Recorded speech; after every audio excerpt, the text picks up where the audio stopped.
Ինչի է Հայաստանն ասում երրորդ երկրին վաճառենք, կոնցեսիան Ռուսաստանը վաճառի։ Թող կանգնի ասի, համայն հայություն խնդրում ենք ձեզ օգնեք,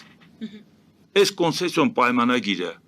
28 թվականից մեկ է երկարացվի ենթադրենք մինչև ասենք 2036 թիվ, որ ասենք ենթադրենք նայեն ինչա կատարվում, հա, բերեք բան անենք, հիմա մենք վերցնենք, ինչա դրա գումարը, դա սեփականություն չէ, էլի որ մենք մտածենք ռուսների սեփականություն, էդ ինչ ներդրում են արել, եթե դու դա էլ չես անում, Ռուսաստանին ասես ոչ մեկին չեմ վաճառում, ես քո գործընկերն եմ, ռազմավարական դաշնակիցն եմ, ես քեզ ասում եմ, ես քեզանից առնում եմ մի բան, որը ես եմ քեզ տվել։ Եվ դիմում եմ համայն հայությանն, ասում եմ օգնեք ինձ։ Եթե համայն հայությունը հարցի լրջությունը չհասկանա, չօգնի,